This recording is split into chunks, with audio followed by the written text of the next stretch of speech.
కాంగ్రెస్ పార్టీలో వైఎస్ షర్మిల చేరారు. వైఎస్ఆర్టీపీని కాంగ్రెస్ లో విలీనం చేశారు. ఢిల్లీలో రాహుల్ గాంధీ, ఖర్గే సమక్షంలో షర్మిల కాంగ్రెస్ కండువా కప్పుకున్నారు. షర్మిలకు ఏపీ సారథ్యం అప్పగించే అవకాశం ఉందని తెలుస్తోంది. ఇక షర్మిల కాంగ్రెస్ పార్టీలో చేరారు. ఇదే అంశానికి సంబంధించి మరింత సమాచారాన్ని న్యూస్ రూమ్ నుండి మా ఇన్పుట్ ఇన్ఛార్జ్ శ్రీహరి అందిస్తారు. శ్రీహరి, చెప్పండి, వైఎస్ఆర్టీపీని కూడా షర్మిల కాంగ్రెస్ పార్టీలో విలీనం చేశారు. ఈ సందర్భంగా ఆమె వైఎస్ఆర్ కోరిక మేరకు రాహుల్ గాంధీని ప్రధానమంత్రిని చేయాలని, ఈ యొక్క నేషనల్ ఇష్యూ పైన కూడా ఫైట్ చేయాలనేసే విధంగా ఆమె మాట్లాడారు. సో ఈ చేరికను ఏ విధంగా చూడొచ్చు అంటారు?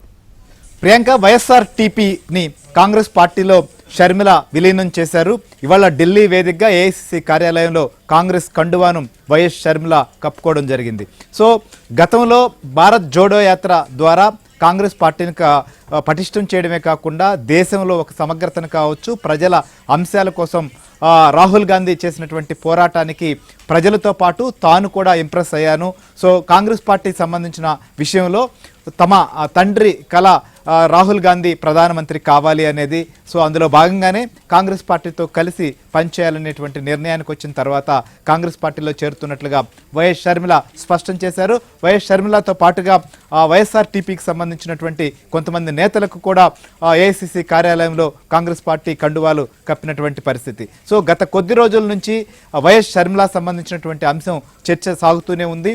ఎన్నికలకు ముందు నుంచి కూడా కాంగ్రెస్ పార్టీతో కలిసి పనిచేయాలి, కాంగ్రెస్తో పొత్తు ఉంటుందా లేకపోతే కాంగ్రెస్తో విలీనం చేస్తారా అనే రకాల చర్చలు జరిగాయి. అయితే ఎన్నికల సమయంలో వైఎస్ షర్మిల కాంగ్రెస్ పార్టీలో చేరినా విలీనం చేసిన ఎన్నికల సమయంలో అది కొంత బొమరాంగ్ అయ్యే ప్రమాదం కూడా ఉంటుందేమో అనేటువంటి చర్చలు కావచ్చు, అనేక రకాల సమాచారాలు కావచ్చు నేపథ్యంలో అప్పుడు ఎన్నికలకు పోటీగా దూరంగా షర్మిల ఉండడం, తర్వాత కాంగ్రెస్ పార్టీలో చేరడం జరిగింది.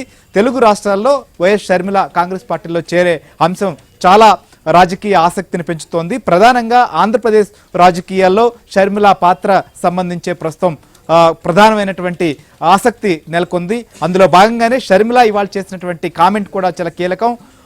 ఆంధ్రప్రదేశ్లో కాదు, అండమాన్లోనైనా పనిచేసేదానికి సిద్ధము అని చెప్పి షర్మిల చెప్పినటువంటి మాట ఏదైతే ఉందో నిజంగా వైఎస్ఆర్ కాంగ్రెస్ పార్టీకి సంబంధించి కూడా ఇది వారి గుండెల్లో రైళ్లు పరిగెత్తేటువంటి కామెంట్గా మాత్రం మనం చూడొచ్చు. సో ఇవాళ షర్మిల ఢిల్లీలో పార్టీలో చేరడం, ఢిల్లీ పార్టీ ఆమెకి ఏం బాధ్యతలు అప్పచెప్పబోతున్నారు, దీని ప్రభావం ఆంధ్రప్రదేశ్లో ఎలా ఉండబోతోంది, వీటిపైన మనం డిస్కస్ చేద్దాం. మనతో పాటు ఏఐసిసి కార్యాలయం నుంచి ప్రస్తుతం